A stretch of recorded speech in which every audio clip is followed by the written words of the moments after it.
ప్రియ మరియమాత భక్తులారా,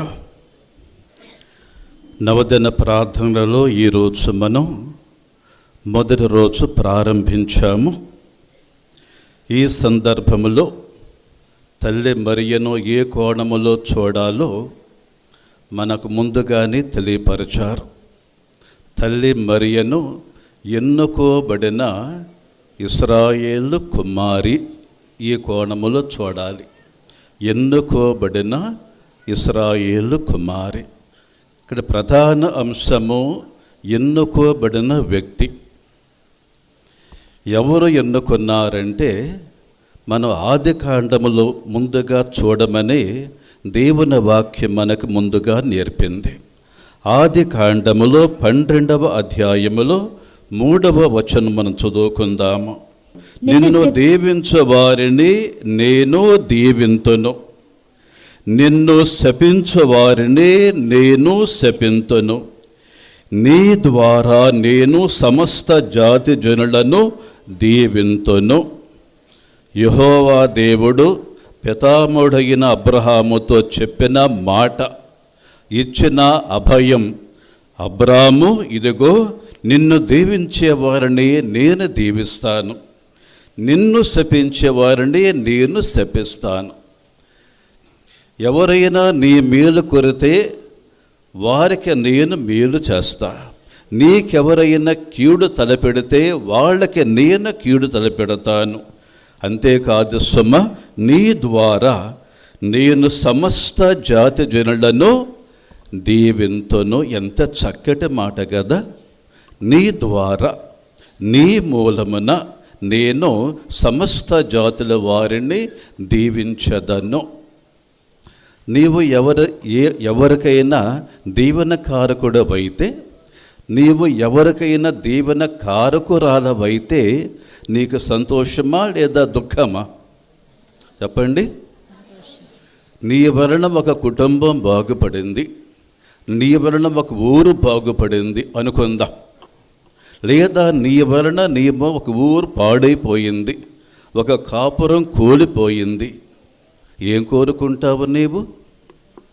బాగు చేత కోరుకుంటావా, లేకపోతే కూలిపోవటం కోరుకుంటావా? అంతే కదా, మనమందరం అదే కోరుకుంటాం కదా. అబ్రాహాముతో దేవుడు చెప్పినటువంటి మాట, అబ్రాహాము, నీవు సాధారణ పురుషుడవు కావు, నీవు మామూలు మనుషుడు కావు. నీవు ఎంతవరకు అన్యుల మధ్యలో ఉంటున్నావు, అన్యుడవుగా జీవిస్తున్నావు. కానీ ఒక రోజు వస్తుంది, ఆ రోజు వచ్చినప్పుడు నీ దశ, నీ దిశ మారిపోతాయి. ఎంతగా మారిపోతాయంటే, పై వాక్యం చూడండి, నిన్ను ఒక మహాజాతిగా తీర్చిదిద్దును, నిన్ను ఆశీర్వదింతును. అంతేకాదు, జనులు ఆశీర్వచనం పలుకున్నప్పుడు వాడుకున్నంతగా నీ పేరు దేశ దేశముల వ్యాపింప చేయుదును. అబ్రహాం గురించి దేవుడు చెప్పిన ఈ మాటలు వింటే మనకే సంతోషం కలుగుతుంది కదా.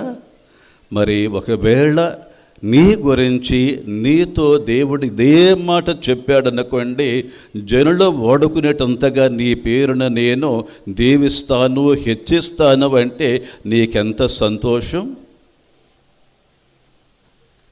ఈరోజు మనం గుణదల మాత పండుగను ప్రారంభించిన శుభ సమయంలో ముందుగా దేవస్థానము వారు ఈ చక్కటి దీవెన వచనాన్ని మనకు వినిపిస్తున్నారు. అబ్రహాము గతించాడు, ఆయన సంతానము సరి, తర్వాత సంగతి. మరి ఈరోజు ఈ వాక్యాన్ని ఆలకించినప్పుడు ఈ వాక్యాన్ని మనం ఎవరికి వర్తింప చేయగలుగుతాం? ఎవరికి వర్తింప చేద్దాం? ఈ నేపథ్యంలో చెప్పండి, ఎవరికి వర్తించుదా? అంతే, మరియ మాతకు వర్తించేద్దాం. అక్కడ అబ్రహాం పేరు కొట్టేసి తీసివేసి మరియా అన్న పేరు పెట్టండి. అక్కడ అబ్రహాం పేరు బదులుగా మరియా అన్న పేరు వాడుకుందాం. అప్పుడు ఏం చదువుకుంటాం మనం? మరియా, నిన్ను దీవించు వారిని నేను దీవింతును, నీ ద్వారా నేను సమస్త జాతి జనులను దీవింతును. మరియమ్మతో కాకుండా మరి ఎవరికి ఈ పేరు, ఈ మాటలు 100కి 100 వర్తిస్తాయి? అంత పుణ్యపురుషుడు కానీ, అంత పుణ్యస్త్రీ కానీ ఎవరైనా ఉన్నారా లోకములో? అబ్రహాం గతించాడు, ఆయన తరమైపోయింది. ఈరోజు మనం ఈ పుణ్యక్షేత్రములో తల్లి పేరున పండుగ జరుపుకుంటున్నప్పుడు, ఈ వాక్యాలను విన్నప్పుడు అబ్రహాం బదులుగా తల్లి మరియ నామాన్ని అక్కడ పెట్టి చదువుకుంటే మరియమాతకి ఎంత ఘనత. దేవస్థానం వారు ఏం చెప్పారు? ఈరోజు ఎన్నుకోబడిన ఇశ్రాయేలు కుమారి మరియమాత. ఎవరామె? ఎన్నుకోబడిన స్త్రీ. అబ్రహామును దేవుడు ఎన్నుకున్నాడు, తన మనిషిగా, తన పనిముట్టుగా ఎన్నుకున్నాడు. అతని మూలాన రక్షణ బృందం తయారు కాబోతుంది. పాత నిబంధన కానీ, క్రొత్త నిబంధన కానీ అతనితో ప్రారంభమవుతాయి. అతడు మూల పురుషుడు కాబట్టి. మరి క్రొత్త నిబంధన కాలములో దీవెన కర్తగా, దీవెన పొందిన భక్తురాలుగా మరియమాతను మించిన వ్యక్తి ఎవరున్నారు? కాబట్టి ఈ వచనాలను ఈరోజు మనం విన్నప్పుడు దేవుడు మరియమాతతో చెబుతున్న మాట, తల్లి, నిన్ను దీవించవారిని నేను దీవించదను, నీ ద్వారా నేను సమస్త జాతి జనులను ఆశీర్వదించదను. ప్రత్యక్షంగా చూస్తున్నాము కదా ఈ పుణ్యక్షేత్రములో. పుణ్యక్షేత్రం వచ్చేవాళ్ళందరూ ఆర్సిఎం క్రైస్తవులేనా, లేదా క్రైస్తవ సోదరులేనా? వేరే సోదరులు లేరా? మనకంటే వాళ్ళు ఎక్కువగా ఉంటారు కదా. కాబట్టి యెహోవా దేవుడు చెప్పిన మాట అనగా, నీ ద్వారా, నీ మూలమున నేను సమస్త జాతుల వారిని, ఏ మతము వారైనా, ఏ ప్రాంతము వారైనా, ఏ భాష వారైనా, ఎవరైనా సరే నీ సన్నిధికి వచ్చి నీకు దండము పెట్టి నీకు ప్రార్థన చేసుకునే వారిని అమ్మా నేను దీవిస్తాను. ఏ మతమైనా కావచ్చుగాక, వాళ్ళ విశ్వాసం ఏదైనా కావచ్చుగాక, ఈ ప్రాంగణములో అడుగుపెట్టి పశ్చాత్తాపముతో నీ వద్దకు వచ్చి చెంపలు వేసుకొని తమ్ము దీవించమని నీకు ప్రార్థన చేసే ప్రతి ఒక్కరిని నేను దీవించదను. ఎంత చక్కటి మాట. పుణ్యక్షేత్రములో మనం వినవలసిన మాటలు ఇవే, వినే మాటలు ఇవే. ఈ పుణ్యక్షేత్రము గత 100 ఏళ్లుగా దీవెన కారణమైంది. ఎట్లా అయింది? ఈ పైనున్న మరియమాత స్వరూపు నెలకొల్పిన వాళ్ళు ఈరోజు ఎట్లా జరుగుతుందని కలగన్నారా? ఏమో మనకు తెలియదు. ఇంతగా వృద్ధి చెందుతుందని, ఇన్ని లక్షల మంది ఈ పుణ్యక్షేత్రానికి వచ్చి దీవెనలు పొందుతారని ఏనాడైనా కలగన్నారా? వాళ్ళు ఊహించారా? ఏమో ఊహించి ఉండవచ్చు, చెప్పలేం. కానీ దేవుడు వారిని తన పనిముట్లుగా వాడుకొని, తన సాధనాలుగా వాడుకొని, వాళ్ళ బలహీనమైన చేతుల మీదుగా ఇంత మహత్తరమైన శక్తిగల తల్లి యొక్క స్వరూపాన్ని నెలకొల్పేలాగా ప్రేరేపించాడు. పర్యవసానము ఈరోజు మనం చూస్తున్న ఈ పుణ్యక్షేత్రము పుణ్యమాత తల్లి మరియ. బైబిల్ గ్రంథములో ఆదికాండములోని యాకోబు కనపడతాడు. అతని జీవితంలో ఒక మహత్తరమైన విశేషమైన ఘట్టం కనపడుతుంది. ఆదికాండము 32వ అధ్యాయములో 22వ వచనము నుండి ఆ ఘట్టం చదువుకుంటాము. ఏమిటా ఘట్టం అంటే, యెహోవా దేవునితో ఈ యాకోబు అనేవాడు పెనుగులాడటం లేదా కుస్తీ పట్టడం, పోరాడటం. ఆ సందర్భంలో యాకోబు దేవునితో చెప్పిన మాట ఏమిటా మాటో చూడండి. 26వ వచనములో, నన్ను దీవించుదాకా నిన్ను వెళ్ళనీయను, దేవుడితో అంత గట్టిగా చెబుతున్నాడు చూడండి. మానవ మాత్రుడైన యాకోబు దేవునితో పోరాడి దేవునితో పెనుగలాడి బహుశా ఓడిపోయాడేమో లేదా గెలిచాడేమో. చెట్ట చివరి ఒకే మాట అంటున్నాడు, ఏమని? నన్ను దీవించుదాకా నిన్ను గట్టిగా పట్టుకున్నాడు. అంతేగా, దేవుణ్ణి గట్టిగా పట్టుకున్నాడు. కాలు పట్టుకున్నాడు, చెయ్యి పట్టుకున్నాడు, మెడ పట్టుకున్నాడు. తర్వాత సంగతి, నన్ను దీవించిన దాకా నిన్ను మాత్రము ఇక్కడి నుండి వెళ్ళనీయనంతే. ఈ పుణ్యక్షేత్రానికి వచ్చేవాళ్ళు కూడా బహుశా తల్లి మీద అంత నమ్మకంతో వస్తున్నారని మనం అనుకుందాం. తల్లి, నీవు నన్ను దీవించిందాకా, నీవు నన్ను కటాక్షించిన దాకా నేను ఇక్కడ నుండి కదలను అంటారేమో. భౌతికంగా కాకపోయినా కానీ మానసికంగా వాళ్ళల్లో అంత పట్టుదల, తల్లి మీద అంత భక్తి, అంత ప్రేమ. అమ్మా, నీవు నన్ను కటాక్షించిన దాకా నిన్ను వదిలిపెట్టను. నాకు సంతానము లేదు, నాకు సంతానం కలిగిన దాకా నిన్ను వదిలిపెట్టను.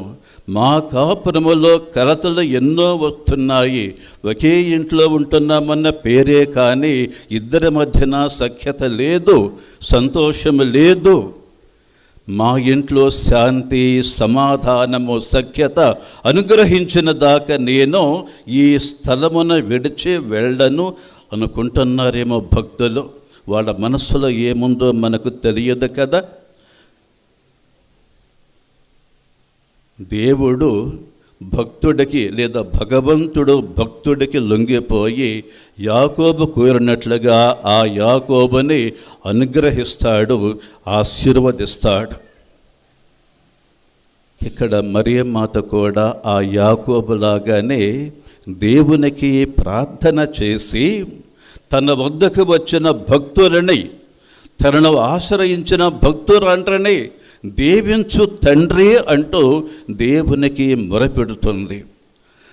ప్రార్థన చేసేది భక్తులు కాదు సుమ, భక్తులు వచ్చి తల్లికి మొరపెట్టుకుంటారు. తల్లి వెళ్ళి దేవుని వద్ద మొరపెట్టి, తండ్రి వీరిని దీవించు, ఎంతో దూరం నుంచి నన్ను దర్శించడానికి వచ్చారు. వారి విశ్వాసము వాళ్ళది, వాళ్ళ నమ్మకం వాళ్ళది. ఆ నమ్మకంతో వాడు నా వద్దకు వచ్చారు, దండం పెట్టుకున్నారు, మొరపెట్టుకుంటున్నారు. తండ్రి వారిపై దయచూపి వారిని అనుగ్రహించు అంటూ వారి తరపున దేవునికి తల్లి మొరపెడుతుంది. నీవు నన్ను దీవించిన దాకా నిన్ను వెళ్ళనీయను, నిన్ను వదిలిపెట్టను. తల్లి ఎంత గాఢముగా, ఎంత గట్టిగా దేవునికి ప్రార్థన చేస్తే ఆ దేవుడు కరుణించకుండా ఉంటాడా? మొర ఆలకించకుండా ఉంటాడా? ఆమె చెప్పే మాటని పెడచెవిని పెడతాడా? లేదే. తల్లి అడగాలే కానీ అనుగ్రహించటానికి ఆ దేవుడు ఎప్పుడూ సిద్ధంగానే ఉంటాడు. ఎన్నుకోబడిన ఇశ్రాయేలు కుమారి, ఇశ్రాయేలు కూతురు, ఎన్నుకోబడిన తల్లినే దేవుడు ఎన్నుకున్నట్లుగా మనం బైబిల్ గ్రంథములో నుంచి స్పష్టంగా గ్రహించగలుగుతాం. ఎన్నుకోవటం, దేనికి ఎన్నుకుంటున్నాడు? అబ్రహామును ఎన్నుకున్నాడు కదా దేవుడు. ఎందుకు ఎన్నుకున్నాడు? సమస్త జాతి జనులకు ఆశీర్వాద కారకుడుగా ఉండటానికి. అతని ద్వారా అన్ని జాతుల వారికి తన ఆశీస్సులను అనుగ్రహించటానికి, సమస్త ప్రపంచము తరపున ప్రతినిధిగా ఉండి దేవునికి మొరపెట్టడానికి. అది అబ్రహాము యొక్క బాధ్యత, ధర్మం. నూతన నిబంధనములో తల్లి మరియమాత కూడా ఆనాటి అబ్రహాములాగానే సమస్త జాతులకు దీవెన కారణంగా ఉండటానికి గాను దేవుడు ఎన్నుకున్నట్లు మనం గ్రహించాలి. ఈ సందర్భములో మరొక వాక్యాన్ని మనం బైబిల్ గ్రంథము నుంచి ఆలకించుదాం. ఎఫెసీ పత్రిక 1వ అధ్యాయములో 4వ వచనం చదివితే అది కూడా దీవెన అనుగ్రహించే వచనమే.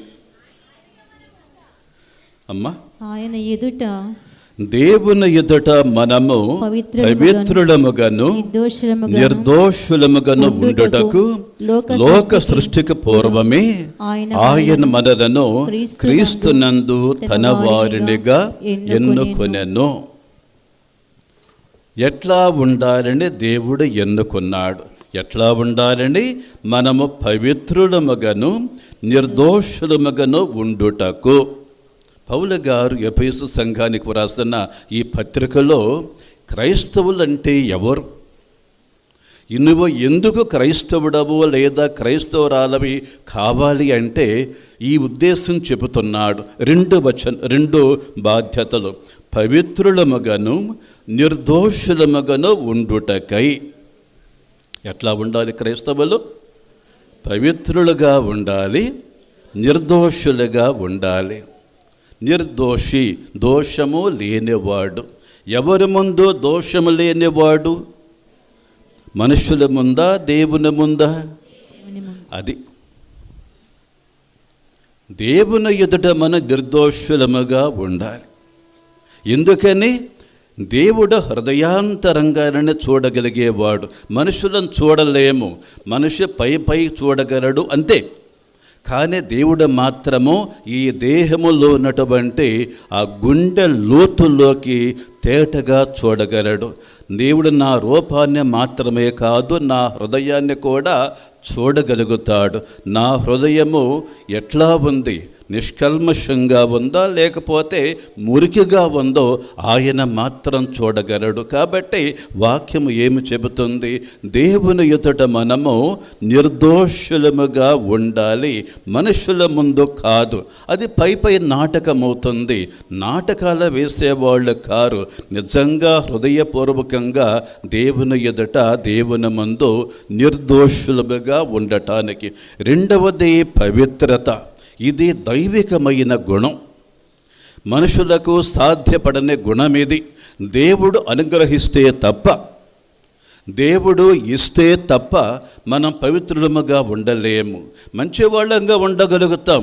నాస్తికులు కూడా మంచి పనులు చేస్తున్నారు, సంఘ విరోధులు కూడా మంచి పనులు చేస్తుంటారు, కాదనలేము మనం. కానీ పవిత్రత అనేది దేవుడు తన బిడ్డలకు, తన భక్తులకు ఉచితంగా ఇచ్చే వరం. అంతే, అది దేవునికే సాధ్యం. కాబట్టి క్రైస్తవులు అన్నవాళ్ళు దేవుని ఎదుట పవిత్రంగా ఉండాలని, నిర్దోషులుగా ఉండాలని దేవుడు ఎన్నుకున్నాడు. మరియమాతను మించిన నిర్దోషి, మరియమాతను మించిన పవిత్రురాలు మరి ఎవరైనా ఉందా అంటే, ఎవరైనా ఉన్నారంటే చెప్పగలమా? చెప్పగలం. ఎవరు లేరంతే. ఉన్నారంటే లేరంతే. మన వల్ల కాదు. కాబట్టి పవిత్రురాలైన నిర్దోషి అయిన మరియమాతను దేవుడి నాడు మన కళ్ళ ముందు పెట్టి, ఆమె వంక చూడండి, ఆమె ఎట్లా జీవించిందో మీరు అట్లాగనే జీవించండి. నా దృష్టిలో, నా ఎదుట మీరు పవిత్రులుగా నిర్దోషులుగా ఎట్లా ఉండాలో ఆమెను చూచి నేర్చుకొని అట్లాగే ఉండమని దేవుడు సెలవిస్తున్నాడు. కేవలము ఆమె నుంచి ఏదో మేలు పొందుదామనే కాదు, ఆ తల్లి యొక్క పవిత్ర జీవితం గురించి విన్నవాళ్ళు, తెలుసుకున్నవాళ్ళు ఈ సన్నిధికి వచ్చి తల్లిని దర్శనం చేసుకొని ఆమెలో ఉన్న ఆ పుణ్యాన్ని, ఆమెలో ఉన్న ఆ మంచితనాన్ని నేర్చుకుని ఇంటికి వెళుతున్నారు. ఇదే గ్రంథములో మరొక చోట భక్తుడు చెబుతున్న మాట. కొలస్సీ పత్రిక 3వ అధ్యాయములో 12వ వచనము నుండి, మీరు దేవునిచే ఎన్నుకోబడిన ప్రజలు, ఆయనకు పరిశుద్ధులను ప్రియులను అయినవారు కాబట్టి మీరు దయ, కనికరము, వినయము, సాత్వికత, ఓర్పును అలవరుచుకొనుడు. ఒక వాక్యం చెప్పేశాడు. మీరు దేవుని చేత ఎన్నుకోబడిన వారు, ఆయనకు పరిశుద్ధులను ప్రియులను అయిన వారు. ఎంత చక్కటి బిరుద కదా. ఆయనకి పరిశుద్ధులను ప్రియులను అయిన వారు. ప్రియుడు, ప్రియురాలంటే మనకు వేరే అర్థం స్ఫురిస్తుంది, కానీ మాటకు అర్థం ఏమిటంటే ప్రియమైన స్త్రీ, ప్రియమైన పురుషుడు. ఆయనకు ప్రియులు అయిన వారు అంటే ప్రియమైన వ్యక్తులు అంటాడు. అంతేకాదు పరిశుద్ధులు కూడా. ఎంత చక్కగా వర్ణిస్తున్నాడు పౌలు గారు. మీరు ఆయనకు పరిశుద్ధులను ప్రియులను అయిన వారు కాబట్టి దయా, కనికరము, వినయము, సాత్వికత, ఓర్పును అలవర్చుకొనుడు. కనికరము, దయ అన్న మాటలు వస్తున్నాయి. మరియ మాతను చూస్తే ఈ సుగుణాలు మనకి కొట్టవచ్చినట్లుగా స్పష్టంగా బోధపడుతున్నాయి కదా. ఆమె జీవితంలో జరిగిన ఘట్టాలను చూడండి. ఎంత కనికరమో తల్లికి, ఎంత దయ, ఎంత ఆర్ద్రత. అవసరములో ఉన్నవాళ్ళు అడగముందే తానే ముందు పడి వెళ్ళి అవసరం తీర్చిన భక్తురాలు ఆమె. కానపల్లి వివాహం. తన బంధువురాలు పిలవకపోయినా కానీ తానే కల్పించుకుని వెళ్ళి సాయం చేసిన వ్యక్తి తల్లి మరియా. ఎలిజబెతుకు 6 మాసాల పాటు లేదా 3 మాసాల పాటు సేవ చేయటం. కాబట్టి దయా, కనికరము, వినయము, సాత్వికతను, ఓర్పును అలవర్చుకొనుడు. కడన తల్లిని గురించి మరొక విషయం చెప్పుకుందాము. యోహాను సువార్తలో నతనయేలు అనే ఒక భక్తుడు కనపడతాడు. నతనయేలు ఊరు గురించి కానీ లేకపోతే మనుషుల గురించి కానీ అంతగా సదభిప్రాయము లేనివాడు. ఒక సందర్భం వచ్చింది, నజరేతు నుంచి ఏమైనా మంచి వస్తుందా అని తేలికగా తీసిపారేశాడు. యేసును చూసాం మేము, అతనిది నజరేతు అని ఎవరో చెబితే, నజరేతా ఏముంది అక్కడ? గుణదల ఏముంది అక్కడ? ఒకప్పుడు ఇది శ్మశాన వాటిక. బ్రిటిష్ వాళ్ళ కాలంలో ఆ ఫాదర్ గారు కొన్నప్పుడంతా ఏమీ లేదండి. ఊరు బయట ప్రాంతం. బెజవాడ అక్కడ ఉండేది, గుణదల ఇది. గుణదల ఏముంది? గుణదల్లో మట్టి మశానం కాకపోతే ఏముంది?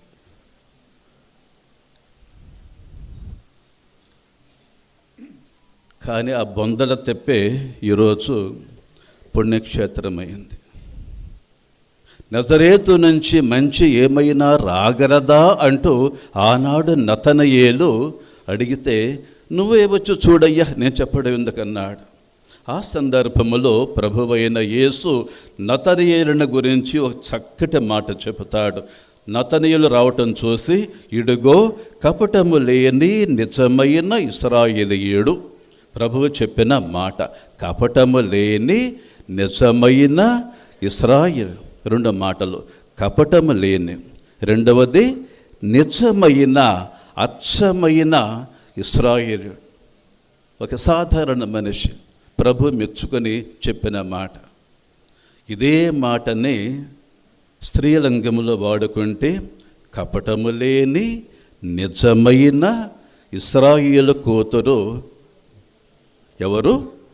తల్లి మరియ. కపటము లేని నిజమైన ఇశ్రాయేలు కూతురు తల్లి మరియ.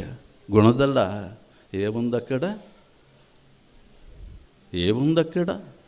చూడటానికి వెళ్తే ఏముందక్కడ? ఒకప్పుడు అనుకునేవారేమో, కానీ ఇప్పుడు ఎవరో ఆ మాట అన్నారు. ఎందుకని? ఈనాడు ఇది పుణ్యక్షేత్రం.